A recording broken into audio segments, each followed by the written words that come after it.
What happens when you get XCOM, you make it real time, and throw in the Aliens franchise for good measure? Well, you get Aliens Dark Descent.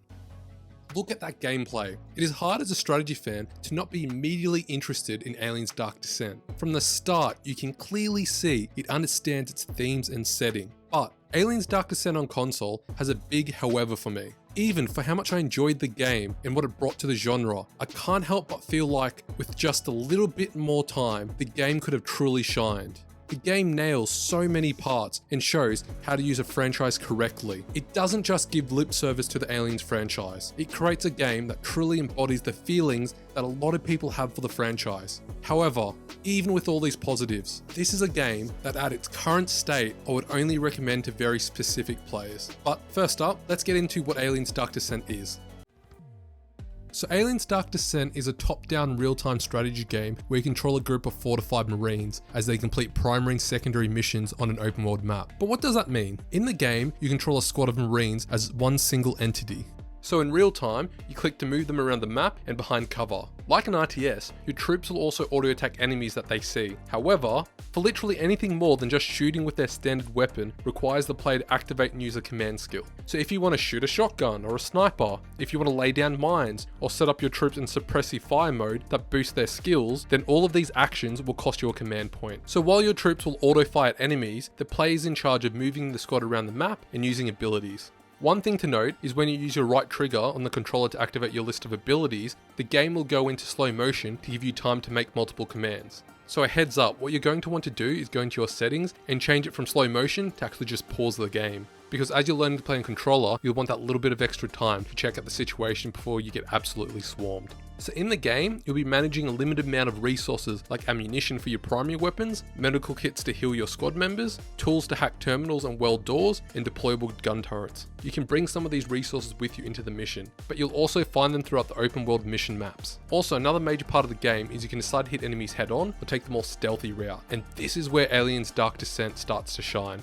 But I'll talk about this in a little bit more detail later. Let's get into the overall story and campaign.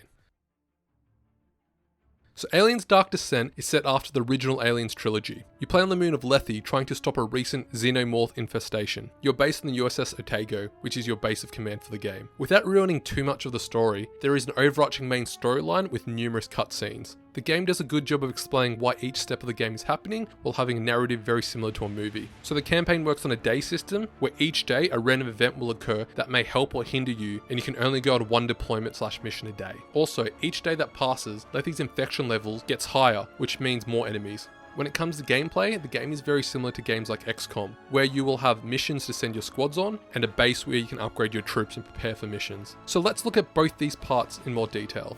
So within the game, the base is where you can upgrade, heal, and train your troops, and unlock new weapons and xenomorph technology. So if you've played XCOM or similar games, you'll have a little bit of an understanding of how these systems work.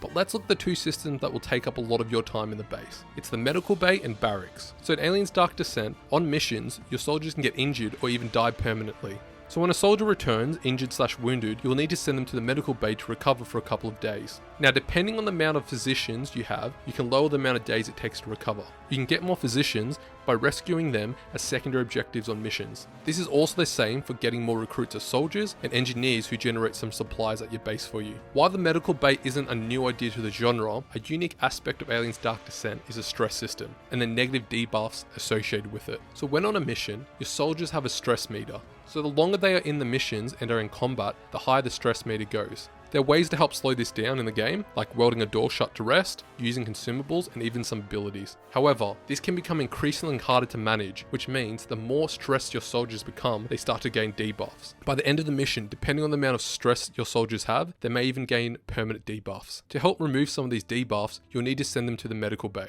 This means it's another aspect of the game that if not done properly will result in you losing soldiers for missions. When not managing your troops in the medical bay, the barracks is where you experience the RPG customization aspects of the game. It is also where you can customize the appearance of your soldiers. So in the barracks, you can promote your soldiers, choose a specific class for them, spend resources to unlock soldiers' perks, and choose their weapon layout. So each soldier can carry a primary, secondary, and special weapon. And depending on the soldier's class and level, depends on the type of weapons they can bring. The game does not have the deepest range of options. You'll generally get to pick from a very limited range of different weapons.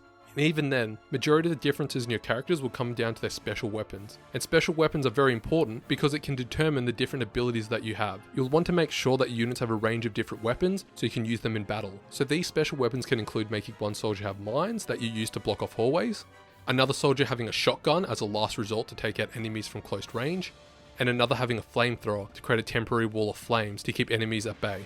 Having a range of special weapons is important in allowing you to have even more options on how you encounter enemies in battle. But with the mission screen and management aspects aside, let's have a look where Aliens Dark Descent is at its best. One area that Aliens Dark Descent shines in is its missions and gameplay. The game makes numerous choices that help build the tension and create an atmosphere that is true to the franchise. The game's core mechanics support the game's overall setting. The game consistently presents the player with high risk versus reward and tension. But how are some of the ways that the game achieves this? Let's start off with the aesthetic. So Dark Descent is more than just the name of the game. All the maps have a fog of war and are poorly lit. The areas you see on the map as you explore stay under a fog of war. You can only see enemies within the limited distance of what your squad sees. But to see further and highlight certain objects, you can press the Y/triangle to use your flashlight. This is a simple mechanic that immediately builds suspense and tension. To further add tension, your squad can either walk or run, but if they are running, they cannot fire their weapons. This means when you see enemies, you'll have to immediately decide to slowly walk backwards and fight or to run to a stronger position. And this is where we need to talk about the game's mechanics working with the franchise. Because the Xenomorphs in Aliens Dark Descent are more than just an enemy to fight. They are a consistent threat to the player. The game has done an excellent job of making Xenomorphs a constant threat through the use of the hunt system. So in the game, you have a mini-map that shows enemy locations around you. This is important because if a Xenomorph finds you, you'll start a hunt. During a hunt, more enemies will spawn and the map's alien aggressiveness meter will rise. So at the start of the map, this isn't a big deal as your squad should have full supplies and easily deal with the enemies. But fighting an enemy when you don't have to not only loses you valuable resources that you might need later on in the mission, it can make the alien's aggressiveness get to high levels that starts a massive onslaught event. It's not a great feeling when you're about to finish a main mission objective and you didn't realize that the meter was nearly full and you trigger a massive onslaught of enemies coming towards you. But luckily, to help mitigate this, the game does offer a range of ways to take out Xenomorphs and remain undetected. So these include setting up mines, the sniper ability, or even deploying a sentry turret. At its core, this gameplay mechanic forces the player to not only fear the Xenomorphs because of the absolute bullet sponges they can be, and at times even just because they'll jump out of a vent and barrel over your squad, but also because prolonged unnecessary fights will lead to making your mission harder. Now add in a stress system to this, the limited supplies, and limited lighting, it makes the Xenomorphs an enemy you want to try to avoid at nearly all cost. This is the reason why Aliens Dark Descent is such a unique experience. It not only makes you avoid the enemy because of their attack, it creates auxiliary mechanics and systems that reinforce the game's setting and overall aesthetic. So what does this mean for the game? This means Aliens Dark Descent creates tension and makes you want to tactically go through the buildings, constantly looking at your minimap and using your flashlight to see further ahead. It is a game where every needless fight has consequences, but the game does offer ways to mitigate the impact of these systems. These include welding a door shut to create an autosave and rest, and the ability to leave a map at any point of the mission. So at any point, if the alien's aggressiveness gets too high and your supplies get too low, you can run back to your APC and extract. The game will then save the map to be exactly like it was when you left, meaning when you return, the doors that you've opened and welded will remain the same. This mechanic created a sense of risk and reward. This is especially true later on in the game when you'll have story reasons or why you'll need to finish missions as quickly as possible. But these player choices and game mechanics, they make the player fear the Xenomorphs. This makes Aliens Dark Descent a strategy game that also at moments can feel like a horror game. Because seriously, it can feel like a horror game when you're walking down a dark, tight corridor, low on supplies, and you see a wave of blimps on your radar, and moments later, through your flashlight, you can see enemies racing towards you and taking out your squad. And that's what makes Aliens Dark Descent such a unique experience. So playing on the Xbox Series X, when it came to performance, I did not have any graphical issues or even performance issues. However, for how much of a unique experience that Aliens Dark Descent provides to the genre, at its current state, it does have a lot of bugs and issues. So on controller, the controls felt intuitive and made sense to the game. However, there were some minor issues, like using the bumpers to cycle through the squad members at times just was not working. There's also some problems I had with layout. So for example, you can press left on your D-pad to reload all your soldiers' ammo. The reason this is an issue issue is because when troops are behind cover, you press the right on the D-pad to duck. However, if you slip or misclick left on the D-pad, the whole squad will reload their primary ammo. This can be bad because primary ammo is a resource that can be limited. This means you could accidentally use all your resources and be forced to reload or hope that you find some later. However, those weren't a significant issue. Some of the bigger issues of the game revolve around the camera at times deciding to spin or realign itself, squad members becoming stuck on walls and not immediately following the squad, and this is a major issue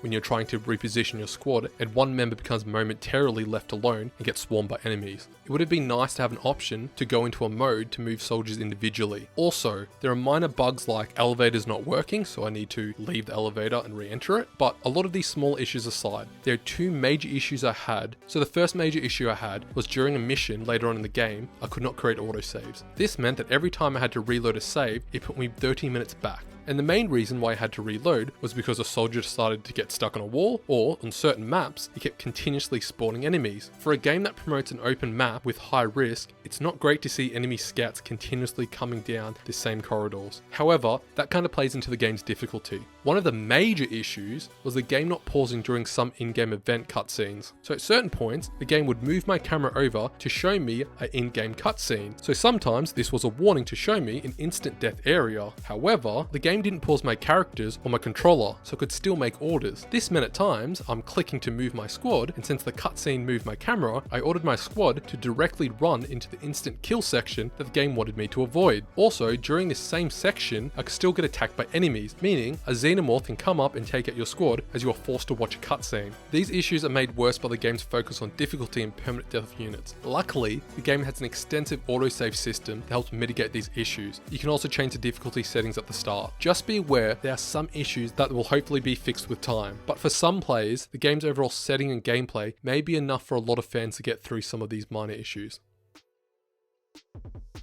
Ultimately, Aliens Dark Descent is a game a lot of people will either love or hate. On one side, you have a unique experience that mixes real-time squad tactics with a horror element that a lot of players will find faithful to the franchise. On the other side, you have a game with a focus on being hard, also with a lot of minor bugs that can ruin the experience. While some of the game's systems, like losing troops to the medical bay and debuffs, may not be for everyone, a lot of the issues with the game came from the bugs that will hopefully be patched out and fixed with time. But regardless of this, Aliens Dark Descent provides a lot of interesting mechanics and creates a game that stands out. So if you're looking for a squad-based real-time strategy game that also has elements of customization and with a little bit of horror, the Aliens Dark Descent may be the game for you. Thank you for listening and please subscribe.